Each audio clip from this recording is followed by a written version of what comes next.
Not done an update for a few weeks. Stick around for this video. Let's get into it. To start with, we're going to kick things off with the main pond. How much food that you're putting into the pond. Yeah, I'm not feeding loads at the moment. A whole cupful in. Got it packed out with the Lotus root mountain tree media. It's also got a pH value of 7 to 7.2. It does say on the front of the pack what I'm quite interested in. The mineral side of things, what I want to get to. The water that's constantly trickling down over the two shower filters itself inside of my bio tank, a brand new box. That's only if you're looking to release minerals to the pond itself. Hello everyone, welcome back. James the Koi Whisperer, and today I thought I'd give you all a little bit of an update of how things are going in the ponds here that I'm currently using, and yeah, just some of the experiences that I've found over the past couple of weeks by changing a few things. So hopefully you can stick around for this video. Sit back, remember to like the video for me if you can. That being said, let's just crack straight on in with this video. Bosh. So to start with, we're going to kick things off with the main pond. And as you can see, at the moment, these fish are super active. And the only thing that I've done differently is with the air source heat pump that I've got behind the back there. All I've done, I've just cranked it up a few degrees. So the pond's currently sat at 13 or 14 degrees. I do apologise about the wind noise here today. It is extremely windy. But yeah, I just wanted to give a bit of an update really. So the pond over winter, I've been currently sat around the 10 degrees mark, just ticking over through the winter months. And it's getting to that time of year again now, near the end of February.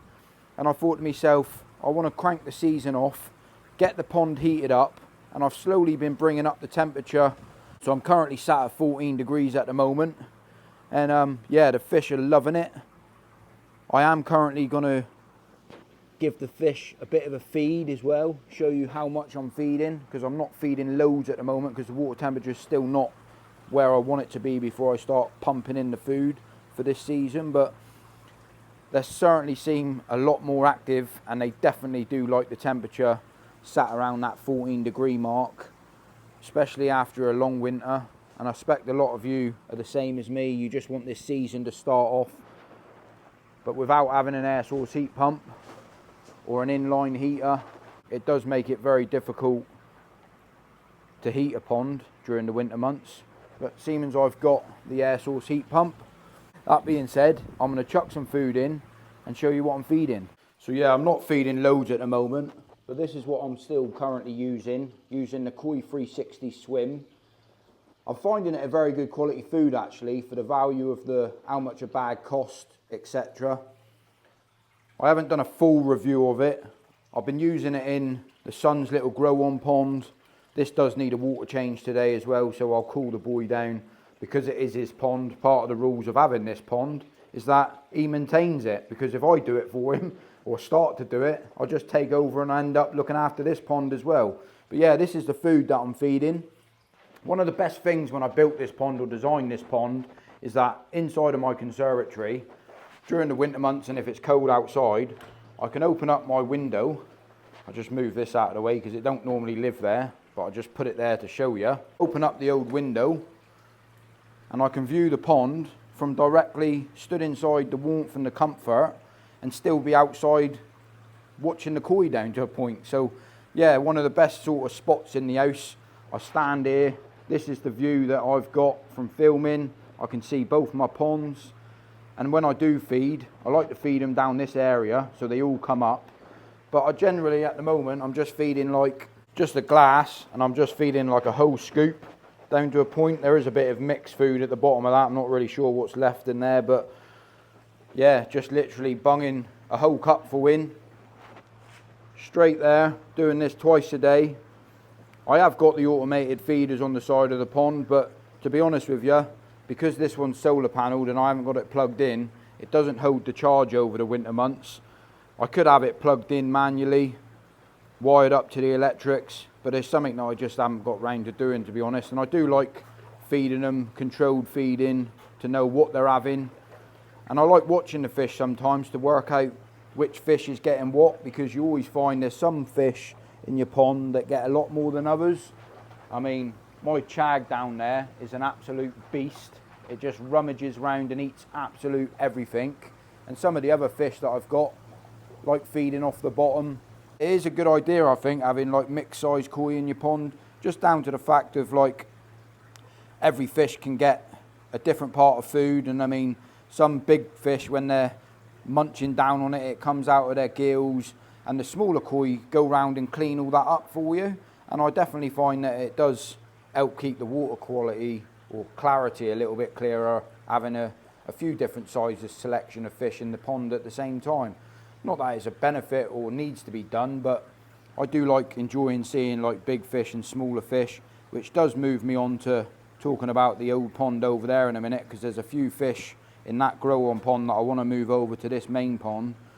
But yeah, that's what I've been feeding at the moment, and they seem more than happy with it. The water parameters are staying bang on point, and happy days. And talking of your water parameters staying bang on point, the only way that you can tell if they're staying bang on point and if you can monitor what you're actually doing and how that changes down to what water changes that you're doing, how much food that you're putting into the pond, how much fish that you've got in the pond.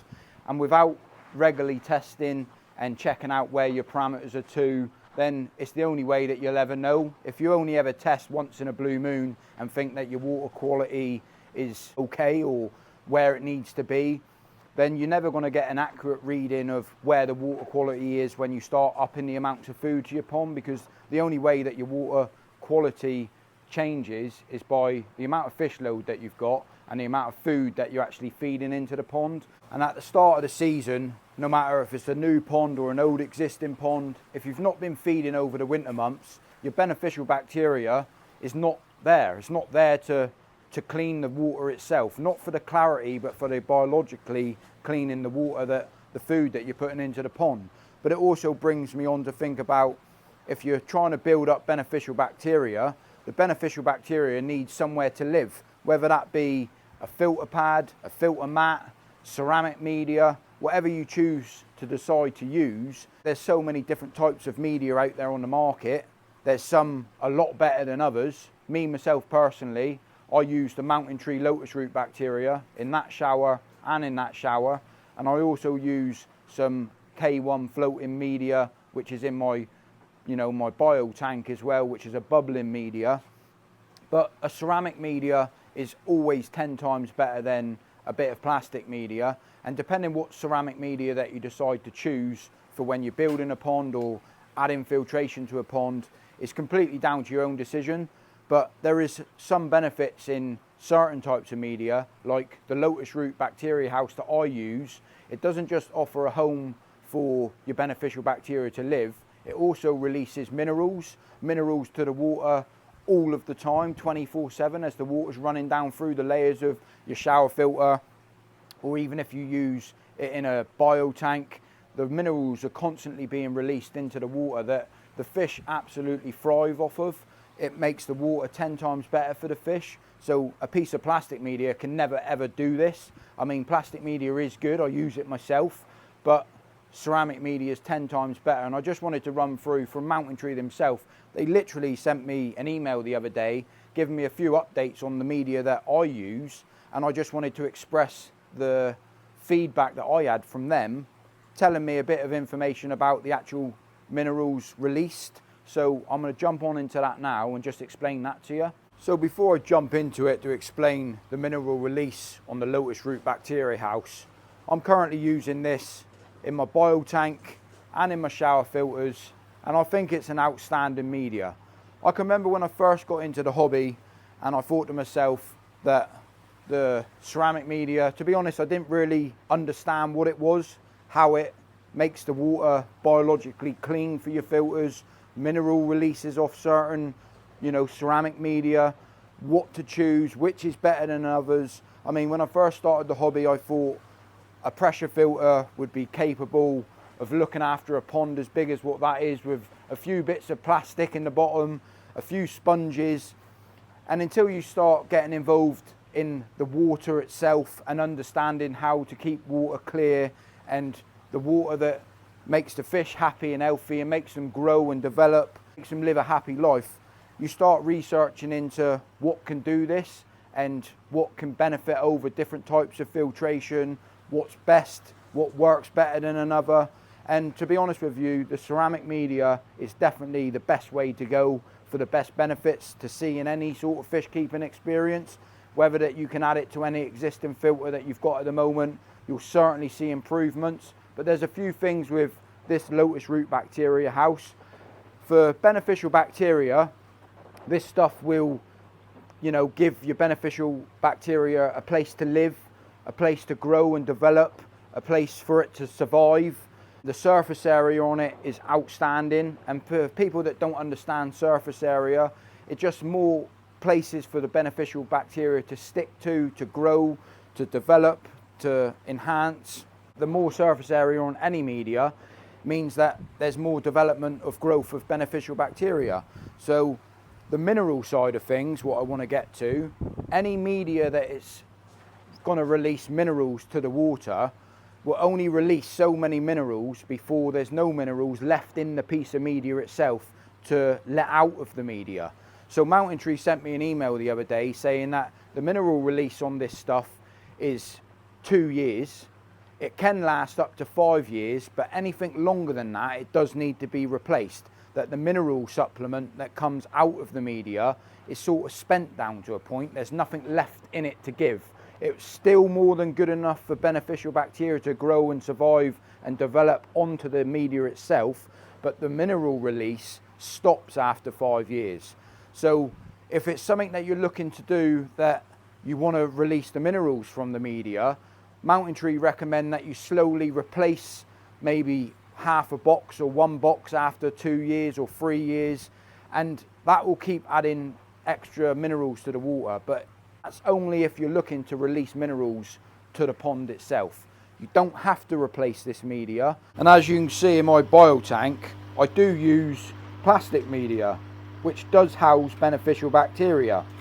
But I also, down the side of this biotank, I've got it packed out with the Lotus root mountain tree media, which also adds minerals to the pond at all times, because the water's flowing through this media into here back to the pond. But I don't just use it there, I use it in my shower filters as well. And that's the main reason why I use the shower filters, because I think the water that's constantly trickling down over the 2 shower filters itself, it also helps with the gassing off of ammonia and stuff like that. The main reason is that I find that the water flow through a shower filter, you know that the water's constantly going over it, instead of water will always find its easiest route, which in any moving bed or static bed, it could bypass certain areas. And you know full well with any shower filter, that water has to go from the top to the bottom, and it has to go through every single layer, and it has to hit every single bit of ceramic media that I have in those shower filters. So I use the shower filters for that reason. The mineral side of things is something that I'm thinking about doing, because I've had this in here for 4 years now. I'm still getting good results. I have added that extra media in my biotank, and I found that the results, the pH levels, are definitely staying a lot more stable than what they were before I added it, because I was adding a hell of a lot of bicarbonate soda. Because I live in a soft water area, my pH is constantly dropping down to the amount of food that I'm feeding into a pond. But adding the extra load of, well, it was a full box I added inside of my biotank, a brand new box.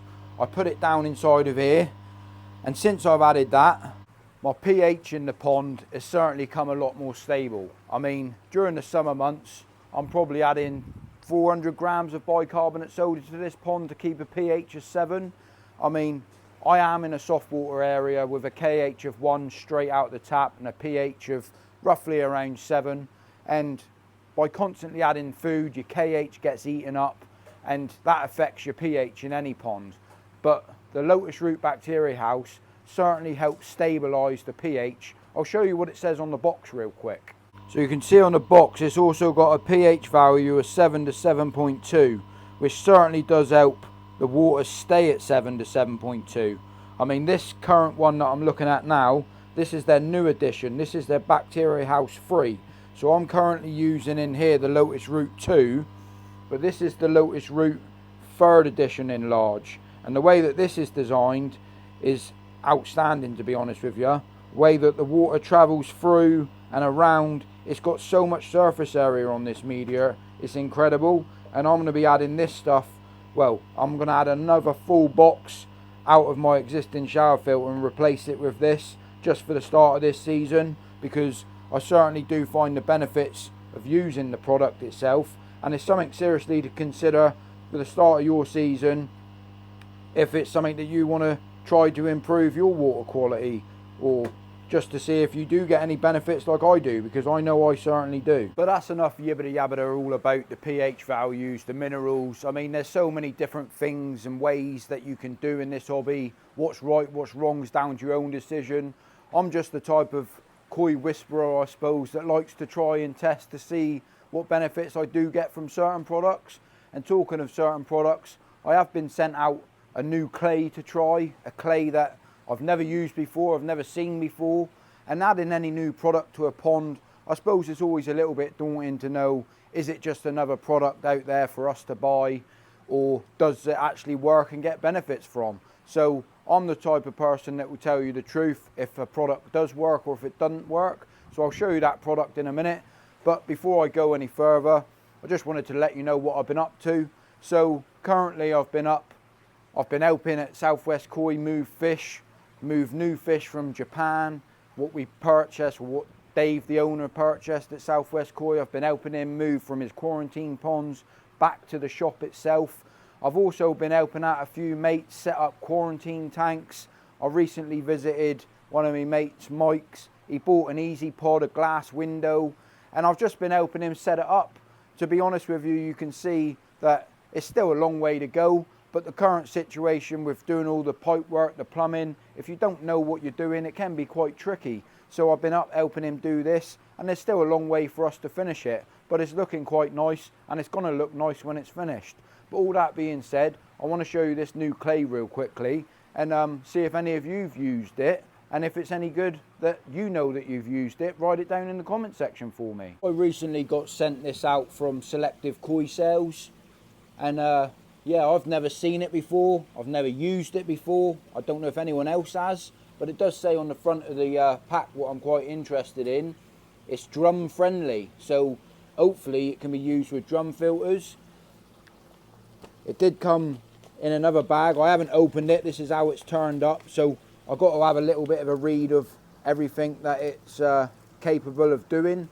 But yeah, just a little bit interested myself really to see if any of you guys have ever used it, because putting any clays to any pond, I mean, it does help with minerals. It does say all the different minerals that it releases, which, like the Lotus root bacteria house like I use in my shower filters, I think adding any minerals to the pond for the fish themselves can be a good benefit.